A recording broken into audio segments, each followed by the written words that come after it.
Pada hari ini kami sudah menjadwalkan untuk memeriksa permohonan PK dari Sylvester Matutina. Nah, hari ini pengadilan menerima surat dan sudah diteruskan ke majelis hakim dari kuasa hukum pemohon PK Sylvester Matutina menyatakan bahwa pada hari ini pemohon tidak bisa hadir dan surat itu sudah disertai dengan surat keterangan dari dokter bahwa yang bersangkutan menderita sakit chest pain dan membutuhkan waktu istirahat selama 5 hari. Jadi dalam persidangan hakim sudah Sungguh luar biasa, seorang terpidana tidak menjalankan masa hukuman selama 6 tahun dan hampir setiap hari tampil dengan segar bugar di media, mendadak sakit tidak bisa hadir memenuhi panggilan pengadilan. Dan pihak kejaksaan hanya diam taat dan tunduk pada aturan yang dibuat sendiri oleh Sylvester dan kelompoknya. Di sini seolah terlihat bahwa panggilan Sylvester Matutina bukan sebagai pihak pembuat kejahatan. Ya, pengadilan memperlakukan Sylvester bak seorang pihak yang dirugikan yang bisa saja datang memenuhi panggilan atau mangkir sesuka hatinya. Lalu apakah seorang penjahat yang sudah dijadikan tersangka atau terpidana tidak bisa ditahan dengan alasan sakit? Dan siapa sebenarnya otak perusak tatanan hukum di negara ini yang melindungi seorang Sylvester bisa menginjak-injak hukum dan pengadilan di negeri ini? Mari kita buka faktanya. Kasus Sylvester muncul kembali ke publik setelah Roy Suryo dan kawan-kawan berhasil membongkar rekam jejak Sylvester Matutina. Sebelum kasus ini muncul kembali, hampir setiap hari, wajah Sylvester muncul di media, melakukan pembelaan kepada Joko Widodo dan mendorong agar pelaporan kasus fitnah dan pencemaran nama baik Joko Widodo diproses cepat.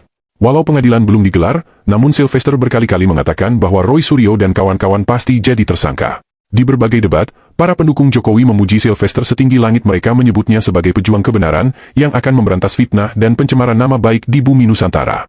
Bagi mereka, siapapun yang mempertanyakan ijazah Jokowi adalah fitnah, yang harus dihukum dan dipenjara bahkan kalau perlu dimusnahkan. Pernyataan ini bisa kita baca di kolom-kolom komentar media yang menayangkan debat antara pembela dan penggugat ijazah Jokowi. Tinggal telenovela dan drama-drama nanti Mas Roy mereka jadi naik sidik, ya kan, ada tersangka, ada terdakwa, ada narapidana. Itu drama-drama ini yang akan kita nikmati. Oke. Makanya saya sekarang santai-santai gitu. Santai ini bos. Karena saya lihat ini udah ada nih, bukan saya ahli nujum gitu loh. Tapi perkiraan Anda seperti itu ya, bahwa itu Mas Roy. Anda ya kan menuduh orang ijazahnya palsu, tapi Anda tidak punya bukti. Atau loh, makanya Pak Jokowi lapor Anda di Polda Metro, itu logikanya itu. Ya, kalau nggak mungkin Pak Jokowi melapor Anda ini di Polda Metro, ya kan? Jadi sebenarnya gini ya, ketika orang menuduh seseorang ya ijazahnya palsu kah, koruptor kah, maling, belum ada pembuktian di pengadilan, maka hukum akan berbalik menyerang kita, menjerat kita.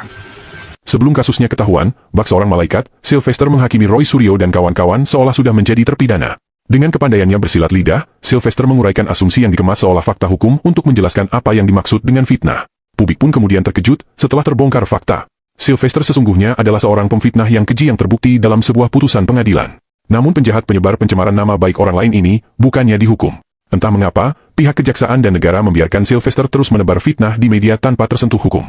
Terakhir, Sylvester dan kawan-kawan juga melakukan fitnah kepada mantan Presiden SBY dengan menuding bahwa kasus isu matahari kembar, isu Indonesia gelap, isu pemaksulan Gibran dan isu ijazah Jokowi adalah isu yang dikemas dalam satu paket dan digerakkan oleh orang yang sama. Sementara kita tahu, satu-satunya tokoh yang pernah mengangkat isu matahari kembar hanyalah SBY, mantan presiden dan sekaligus pemilik Partai Biru, Partai Demokrat. Tinggal sekarang ini yang kalau saya lihat lagi masalah teman-teman ini, ya saya merasa bahwa pasti ada agenda yang memanfaatkan ini secara politik. Jadi bukan hanya ijazah palsu, ya kan, pemaksulan, matahari kembar, kemarin Indonesia gelap, ya kan. Kan ketua umum kami kan sudah bereaksi, kader-kader kami juga semua sudah bereaksi. Karena ini statement Pak Jokowi kan pada tanggal 25 Juli kan, seharusnya sebagai seorang negarawan, seharusnya sehari setelah statement itu, seharusnya statement yang meluruskan tanggal 31 itu, seharusnya sehari setelah dia melakukan statement itu harusnya dijelaskan ya, supaya tidak ada diskursus di masyarakat. Berarti merasa ada fitnah ini? Oh iya jelas. Oh fitnah? Kami difitnah. Merasa difitnah? Ya, betul. Oleh? Ya oleh segelintir pendukung-pendukung Pak Jokowi. Seperti? Ya? Seperti? Ya kita juga sudah tahu semua lah. Ya. Publik sudah tahu bahwa kelompok Sylvester hadir di media hanya dengan narasi dan asumsi tidak mendasar dan itu adalah bagian dari fitnah yang sesungguhnya. Anehnya, mereka seolah dipelihara negara diberi jabatan yang membuat mereka tidak harus kerja keras menghidupi anak istrinya. Mereka ditanggung negara demi satu pekerjaan tercela menjadi biang pemecah bangsa melalui fitnah yang disebar bak virus yang mematikan. Ada begitu banyak tahanan meninggal di penjara, namun kelompok ini dengan segar bugar dibiarkan terus berkeliaran. Ada apa dengan kejaksaan? Apakah karena Sylvester menjadi relawan memenangkan 2 calon presiden hingga dianggap lebih berharga dari Abraham Samad yang pernah menghentikan aliran korupsi dan mengembalikan uang negara yang digarong para perampok berdasi? Jika para relawan dianggap kebal hukum, maka jangan heran jika BUMN tempat mereka mencari makan terus jadi banjakan para pencuri harta negara ini. Halo teman-teman, kembali lagi bersama saya di channel ini. Teman-teman, kita telah menyaksikan sebuah cuplikan video yang dimana teman-teman ya masalah Sylvester ini yang masih bergulir, teman-teman, yang masih banyak masalah yang belum kelar teman-teman dalam kasus Sylvester ini. Dan kita sudah banyak cuplikan video yang kita saksikan bersama ya, bagaimana perjalanan Sylvester sampai saat ini yang masih dalam proses dieksekusi dalam kejaksaan, teman-teman. Nah, kalau kita melihat teman-teman dalam hal ini, si Sylvester ini adalah relawan dari pembela Pak Jokowi. Dan bagaimana reaksi-reaksi pihak tertentu yang memang mau eksekusi si Sylvester ini, teman-teman, baik dalam pihak kejaksaan maupun dari pihak-pihak tertentu yang terlibat dalam mengeksekusi Sylvester ini, teman-teman. Nah, tentu dalam hal ini ya masyarakat Indonesia membuat banyak bertanya-tanya dan juga gelisah ya, bagaimana perjalanan yang sampai saat-saat ini masih belum juga ya Sylvester ini masuk ke dalam penjara. Teman-teman, kalau kita melihat bagaimana Sylvester itu ya sempat dipanggil dari pengadilan, teman-teman, tetapi dia tidak datang karena alasan sakit, teman-teman. Nah, tentu kalau kita melihat dalam hal ini ya kita memperhatikan Sylvester ini, teman-teman, bahwa dia adalah salah satu ya yang diperhatikan dan juga yang menjadi publik figur sama masyarakat Indonesia karena dia adalah seorang pejabat tinggi di negara ini. Seharusnya teman-teman dia adalah memberikan contoh yang baik bagi masyarakat Indonesia, teman-teman, tentunya. Tetapi tidak sesuai dengan ekspektasi kita yang kita harapkan ya, sebagai pejabat-pejabat itu kalau ada masalah langsung menentangkan, apalagi ini kan sudah diingkrahkan dan bahkan sudah divonis, diputuskan berapa tahun dia di dalam penjara. Tetapi untuk ke Sylvester ini, teman-teman, masih belum juga.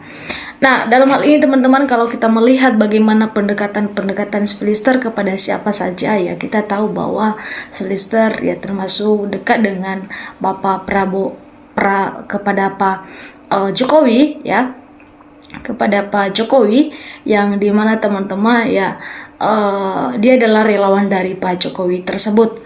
Nah, tentu dalam hal ini, teman-teman, kalau kita melihat bagaimana perjalanan Pak Jokowi, teman-teman, tentunya ya dia adalah seorang mantan Presiden Republik Indonesia di negara kita ini. Dan karena dia sudah lengser dari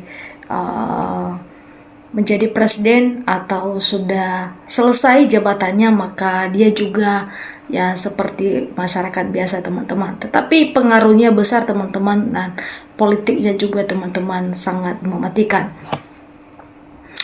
Nah, begitu, teman-teman, kalau kita melihat ya bagaimana ya komentar-komentar masyarakat Indonesia dalam menanggapi cuplikan video ini. Dan tentu yang kita harapkan adalah kepada petinggi-petinggi negara kita ya supaya cepat dieksekusi Sylvester ini dan ya dimasukkan ke dalam penjara ya sesuai dengan ketentuan yang telah ditentukan kepada teman-teman. Ya, mari kita membacakan ya komentar masyarakat Indonesia bagaimana menanggapi dan menyuarakan ya isi hati mereka melihat Sylvester ini, teman-teman. Dikatakan bahwa penegak hukum semakin rakyat yang gak percaya bisa dikendalikan sekelompok orang, tentu salam akal sehat. Ya, dikatakan begitu, teman-teman. Dan selanjutnya dikatakan sedang sakit parah ketawa, teman-teman. Nah, Sylvester ya saat itu alasannya kenapa dia tidak datang dalam Kejaksaan Agung, teman-teman, karena alasan dia sakit. Nah, dikatakan bahwa Sylvester itu sehat ya, watak cuma minta keterangan surat dokter, mestinya kejajah tetap seret ke penjara sedemikian keadilan. Yang artinya di situ bahwa teman-teman ya jangan dibiarkan lolos. Artinya di situ harus ya jangan orang-orang biasa saja teman-teman yang cepat dieksekusi ketika ada kesalahan, tetapi si Filister ini sudah lama proses hukum ya yang telah dilaksanakan kepadanya teman-teman. Dikatakan bahwa segar bugar kok ngaku sakit lah, nanti bisa sakit sungguhan. Nah ini teman-teman ya komentar-komentar masyarakat Indonesia ya. Jadi kalau kita melihat hal-hal seperti ini teman-teman, dan banyak komentar-komentar lain yang diutarakan kepada si Filister ini ya, supaya si Filister ini teman-teman ya juga bisa mengembalikan kepercayaan masyarakat Indonesia dengan penegakan hukum di Indonesia ini, supaya yang lain juga teman-teman ya tidak main-main dan tidak ada yang membela teman-teman, tetapi harus transparan di dalam hal ini ya, karena ya semua masyarakat sudah tahu kasusnya si Filister ini apa, atas fitnah yang dia lakukan kepada Pak JK ya, dan juga pencemaran nama baik ya. Ini sudah beberapa tahun yang lalu teman-teman ya. Ya, jadi baru ya 2025 ini diungkit teman-teman ya. Ya, di dalam hal ini teman-teman ya, silakan memberikan tanggapan Anda bagaimana menanggapi ya seorang Filister dan juga baik kejaksaan ya, bagaimana kesepakatan mereka dalam mengambil tindakan dalam hal-hal seperti ini teman-teman. Ya, sampai ketemu di channel selanjutnya ya. Terima kasih.